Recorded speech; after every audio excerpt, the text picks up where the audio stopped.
At this time, I wanted to introduce one of Secretary Arthur's colleagues and someone that you all also probably know well as the Secretary of Commerce and Workforce in the state of Oklahoma, Sean Kouplen.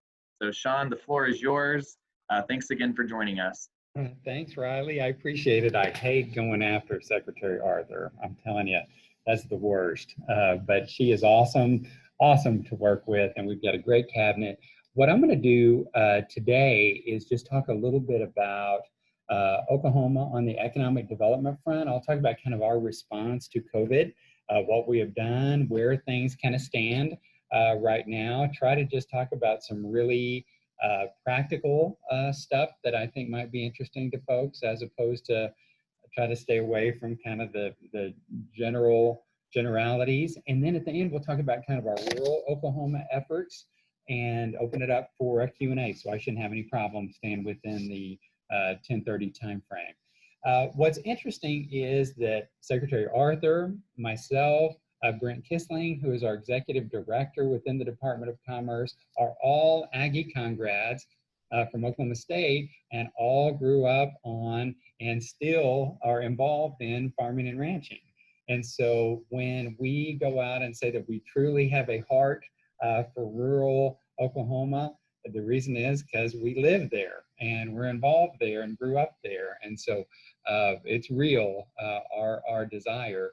My role within the Department of Commerce, I have 36 different agencies that report to me at the state level, and it's anything that's kind of business related. So it might be Insurance Department, Department of Labor, the Department of Commerce, Office of Workforce Development, any licensing agency within the state is kind of my responsibility. And so I've got a great team, super great executive directors.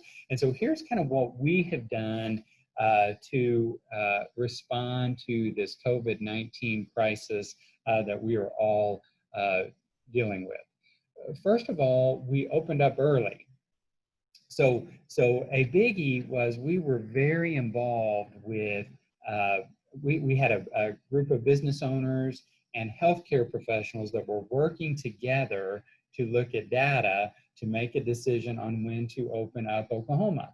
And so we opened up, as you'll recall, we started opening up back on April the 24th and have been fully open now for about 60 days. Now, we obviously have had a spike in the last few days in our cases, and we're watching those very, very closely. But it's important to note that the reason for the shutdown in the first place wasn't to eradicate COVID-19. We're not going to do that. It was to make sure that we have plenty of hospital capacity to take care of individuals who were impacted. So our deaths have stayed low, frankly lower recently. Our cases have gone up, but our hospitalizations have not gone up significantly. We're setting it around, I think, 265 hospitalizations in Oklahoma today.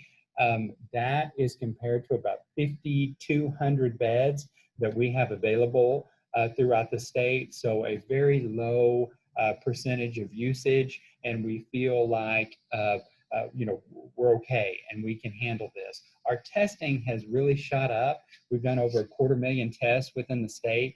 And so that also tends to drive the number of cases. But there is no doubt that, recent phenomenon, whether it's, large gatherings or whatever is causing it, is we are beginning to see an increase. So we are watching that literally every day. We have a meeting at the end of every day to look at the data. But we did open up early because we wanted our businesses and our producers to begin to get the benefit of customers coming back and getting their businesses going again. We focused heavily on communication. So every Wednesday since the beginning of COVID until now, in fact, I just jumped on this call because I just wrapped up an industry call that we have. So every Wednesday, we have held 8 different industry calls for industries across the state of Oklahoma. And I host those, provide them with any kind of data, programs, funding, anything that we can think of to help them, and then answer Q&A at the end. And we've gotten thousands of notes and cards and, you know, things saying that the government's really never done anything like that. And I think we were the only state in the country to do anything like that. We are still doing those calls. And so if anyone is interested in joining us, we've narrowed them down to 2 because now the information isn't as industry specific and it's more just kind of statewide. And so we have calls at 9 a.m. and 2 p.m. every Wednesday, and you can go to our Commerce website to get details on how to join those calls if you are interested. We focused heavily on PPP, so Paycheck Protection Program. We felt like was the first thing we needed to do, get out as much information as we could, make sure both our banks and our businesses and of course our ag producers knew about the program, access the program. And so we ended up being number 4 in the country in terms of usage for Paycheck Protection Program and the SBA EIDL program. And so we felt good about that and at least bought our businesses some time, you know, to help them get up and going. We announced the Oklahoma Manufacturing Reboot program about a couple months ago, maybe a month and a half ago. And this was a program where we took $5 million that we would typically use to recruit businesses into Oklahoma, and we repurposed those dollars, still within the statute, and offered it to manufacturers who were struggling and who were having, many of those were in rural Oklahoma. I think about half of them were rural, and many of them were related to the energy or aerospace industries, and we helped them pivot and kind of change their business model so that they could survive. Some of them pivoted to help us with hand sanitizer and masks and gowns and that type of thing, but we got great response and we're able to get those dollars out to businesses where we felt like they were needed the most.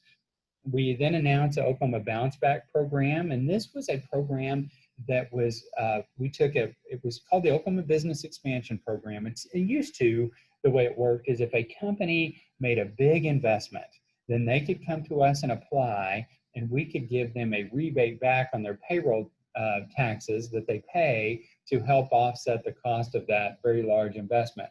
Well, we lowered that investment substantially and made it such that a smaller business, as long as you had $1.25 million in annual payroll, you can now qualify for this program. So we had about 100 businesses so far have taken advantage of that, almost $10 million that we have distributed on that front. We set up, and I give Brent total credit for this, but he had the great idea to set up a PPE Source Directory. So with businesses opening back up, so many people were trying to figure out, where do I get masks? Where do I get hand sanitizer? You know, whatever they might need. So we have about 100 companies on our Commerce website on the PPE Source Directory tab, where you can go out and find a company close to you that provides those things and have access to them. We partnered with the Oklahoma Manufacturers Alliance to roll out a program called the Supplier Scout Program. And really, this is their program, but we're working with them on it and helping to publicize it.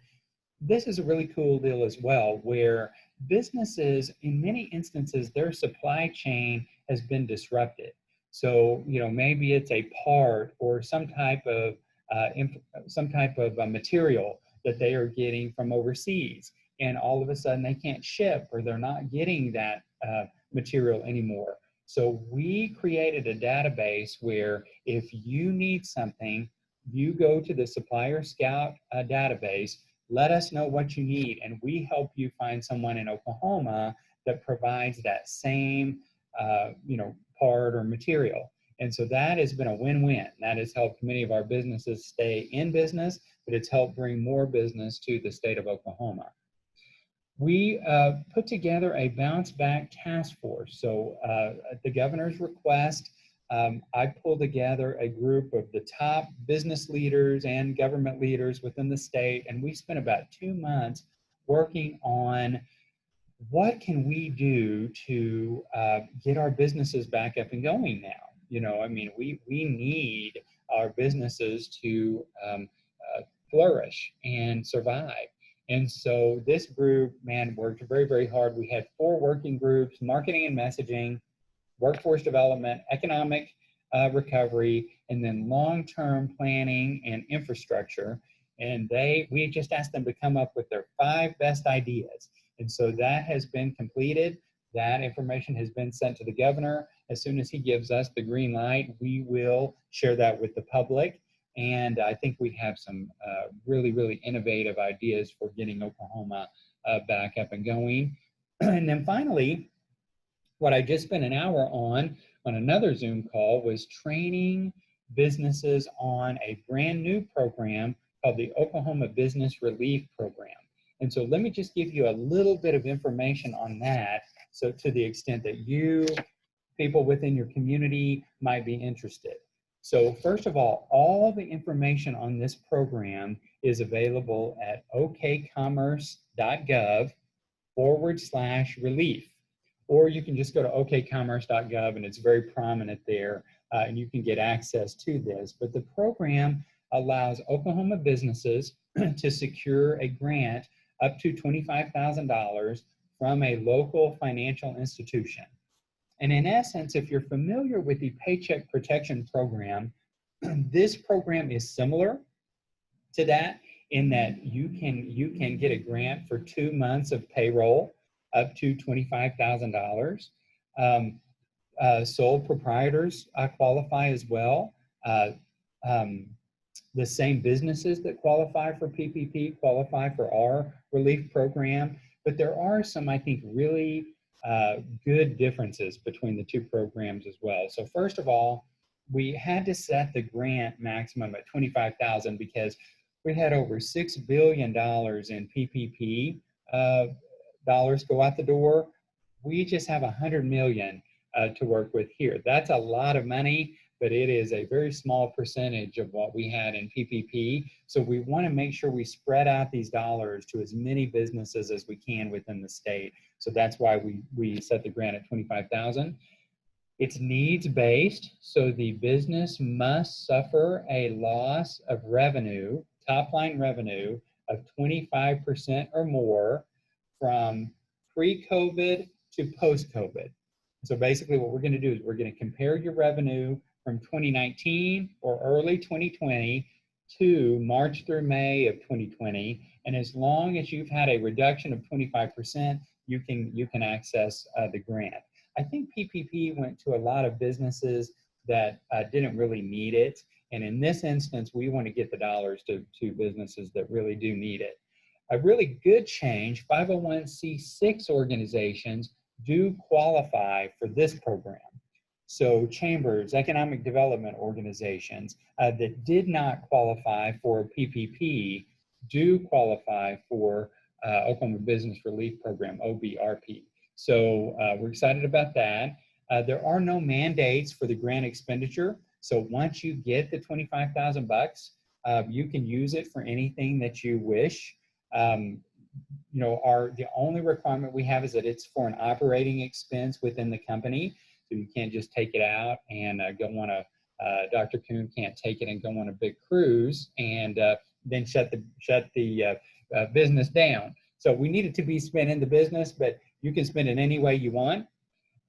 You cannot use this grant for the same purpose as another CARES grant. So if you access PPP or the SBA EIDL program, you're golden. You can access this program. But if you're getting either city or county CARES money that just came in to the state, you just have to show that the purpose of the funds are different. So you might use our money for payroll, and you might use their money for inventory or marketing or something like that. Then you're fine. You just cannot use it for the same purpose that's in the act. And then, as I mentioned, you can apply for this if you've applied for PPP or EIDL. The timeline for this program is the applications are going to be available on the Commerce website starting at 8 a.m. on Monday, June the 29th. So this coming Monday at 8 a.m. The application will be available. You can go online, print it out. You can already see what you need if you go on the site right now, because we have rules and regulations laid out. It tells exactly the data you're going to need. But to fill out the application, you'll need to do that on Monday. Take it into a participating financial institution. CDFIs do qualify for this program, credit unions, banks, and you can go to the Commerce website and get access to a listing of those. So it is first come, first serve. So I would recommend getting involved early if you are interested in that. Those applications will be received until July the 10th. Disbursement of the money will begin on July the 17th. And so we'll just get the dollars out as fast as we can. We'll get them out the door. The business has to be located in Oklahoma. It has to be at least 51% Oklahoma owned. They have to be in good standing with the tax commission. They have to be in business on or before January the 1st of this year. All businesses qualify, nonprofit and for-profit. There are certain ineligible businesses or marijuana businesses, unfortunately, because they're not federally legal yet. They don't qualify. Banks don't qualify. Certain types of kind of adult-oriented businesses don't qualify. And all that is available on our website as well. So I just wanted to kind of mention that because I know that's going to be a really hot topic over the next few days for people trying to get used to that. And again, everything you need to know is at okcommerce.gov/relief. With all of this COVID-19 issues that we have had, Oklahoma actually fares very well during a time like this from an economic development perspective. So even though our businesses are struggling, we know they are struggling, we're doing our best to help, we know our unemployment rate is high, we are having great success and attraction. So we have 115 active projects right now. That's 115 businesses that are looking at relocating in Oklahoma. Last year, we brought 67 new businesses into the state, 33 of those new businesses located in a rural community. And that can happen for any number of reasons. It's when a company is looking to start or expand, they have a certain set of needs. And it doesn't always mean I want to be in Tulsa or Oklahoma City. It really doesn't. Sofidel is a really great example. This is an Italian paper company that is in Inola because they needed huge land. The only way that they could access that was to get outside of town. And so we are seeing tremendous growth in rural communities. We have 17 businesses looking at Oklahoma right now that are in California. We have had a very heavy marketing effort going on within California. You may have heard this previously, but we have a 5-state marketing strategy. Basically what we've done is we have targeted the 5 states that we feel like are very anti-business. And so we are placing our resources, calling efforts, direct mail, visits in California, Illinois, New York, Washington, and Colorado. Now, I will admit Colorado is not as bad as those other 4 from a business perspective, but it is the closest bad business state that we have. Most of the states around us are pretty business friendly. They are like number 13 on the bad business list, but the other 4 rank very, very highly on that list, and we are marketing to them very heavily right now. We do well because of we're less dense. We have minimal public transportation. We are a younger state than most. We have a hotter temperature. And so what is happening is a lot of businesses are opening up. Lifetime Fitness is an example. Dillard's is another example. They are opening up in Oklahoma first. So when they look at the whole country, they tend to open up here because not only do we have those advantages, but our people are more willing to re-engage now than many states within the country. We are really pitching. Some of you may have heard that we are in the finals for a company known as Tesla. Tesla is looking at Tulsa and Austin as the two finalists for a large gigaplant that they are going to build. It's a $4 billion investment. They will hire anywhere between starting out at 7,000 jobs, growing to 20,000 jobs. And so, as you may have read in the news, we have really thrown the kitchen sink at this one. We have certain economic incentives that we can provide. Most of them are tax rebates that they would pay to us. Not a whole lot of cash. We're more of a performance-based state when it comes to incentive, but we have been as creative as we know to be. I mean, we have, the community has done some pretty crazy things to get Tesla's attention. We are definitely the underdog, but when you think about the fact that we have gone from about 60 major cities and we are down to 2, we're very proud of that. And we've gotten huge press coverage. We're getting about 1,000 mentions a day on media across the world. That compares to about 5 before the Tesla deal. I personally have done countless national interviews with Fox and with Yahoo and with CBS and with everybody in the world because they're enamored with the underdog story. And so it allows us to tell the story of Oklahoma and why we believe it's such a great and kind of a best kept secret within the country. So that's been kind of fun. But the reason that we are in the game with them and these other 115 companies are we have a great location.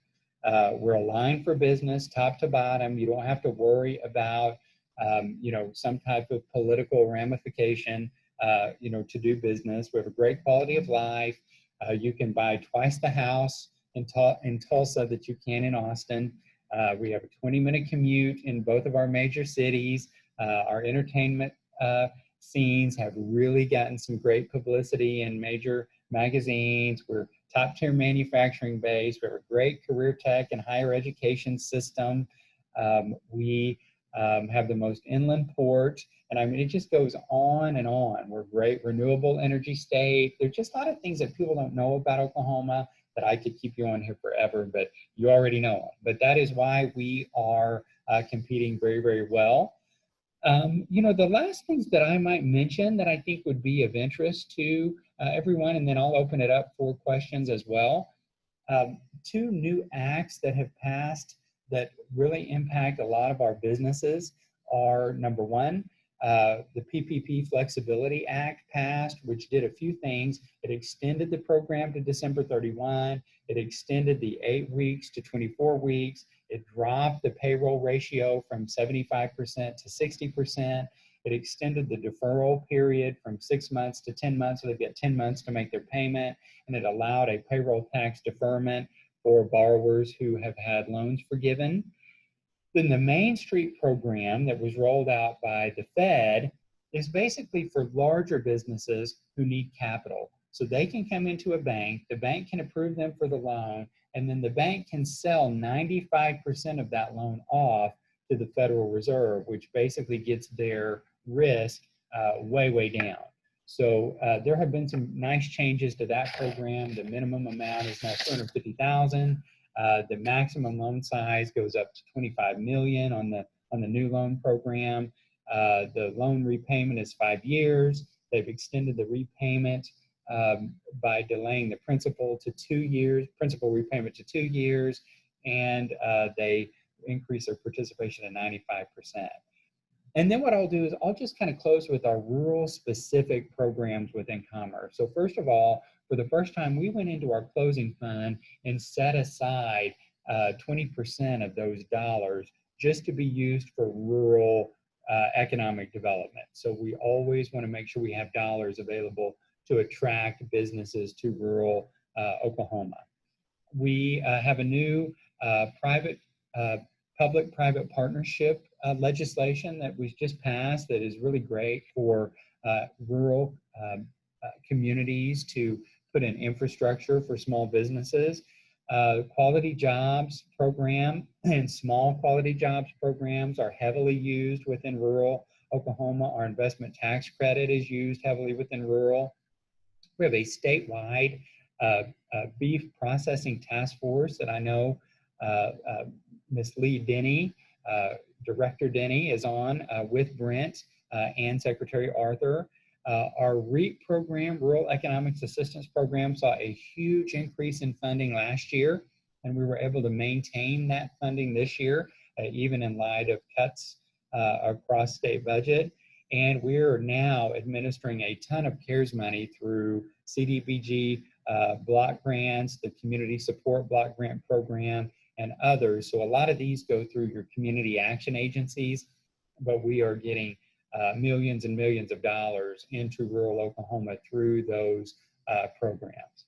So with that, Riley, that gives me 2 minutes to the end of my segment, and I'd be happy to answer any questions as well. And let me just stress to everyone, because there may be a lot of questions about this business relief program. We're not going to have time to get into those today, obviously, but I really encourage you to go to okcommerce.gov/relief, and everything you want to know is there, or you can email OBRP, Oklahoma Business Relief Program, OBRP at okcommerce.gov, and they can answer any questions that you might have. So, Riley, I'll turn it back to you. Thanks, Sean, for jumping into a pretty heavy ag conversation today. We certainly appreciate the work you're doing in the state and appreciate your attendance here today. We do have a few minutes, and so if there are any questions here for the Department of Commerce, feel free to jump in the chat box or unmute yourself. So we'll wait a few seconds to see if we've got anything. Thank you, Megan, for putting up that website on the business relief program. That's great. Sean, will you share the email address one more time, and Megan will share that with the group? Absolutely. It's OBRP, and unfortunately that sounds like OBURP. We didn't really think about that as we were planning the name of the program. I named the program. So OBRP at okcommerce.gov. That's how you can ask us any questions. And we're super accessible. I'm a business person. I do run cattle with my dad. I'm a full-time banker, and then do this commerce gig. That's my volunteer job on the side.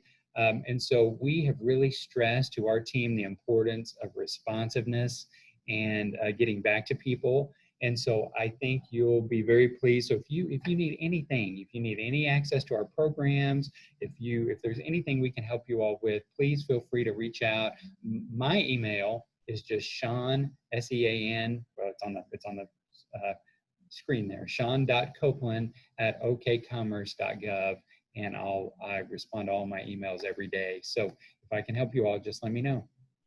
Thanks again, Sean. We certainly have found that to be true in the organization of this event, and look forward to connecting folks to resources that are available there in Oklahoma. So thanks again for joining us. Appreciate you all. Thank you, Riley. All right, so with that being said, we have time for another quick break. We certainly want to keep you energized for our last set of presentations here, covering 2 additional buckets of the Rural Prosperity Task Force reports and recommendations. Before we do, I just wanted to give you a quick bonus presentation. It'll take about 30 seconds. USDA's Farmers Feed Families Food Box program is live. Some of you might be familiar with that. It's a $3 billion program coming out of USDA that provides relief and assistance to distributors. So essentially, distributors would pick up food from producers. There's dairy boxes, there's produce boxes, there's meat boxes, and then would deliver those, distributors with the capacity would deliver those to nonprofit organizations, area food banks, to get food boxes to hungry people. And so I'm about to share the website to you in the chat. If you'd like to find more information, or if you'd like to understand how you can get access to those food boxes, you can visit this link. Something else that you should know is we didn't go live with all $3 billion worth of awards. Word on the street is that we're preparing that next round. And so if you're interested in pursuing opportunities for about $1.8 billion worth of awards and making up that $3 billion, then certainly check back in with us and we'll get you the information that you need. With that being said, we're going to take about a 15-minute break. We will reconvene here at 10:45 a.m. As a reminder, maybe mute your lines, go off screen, but don't lose connection. It's easier to stay put, but we'll see you back here at 10:45. Thanks again.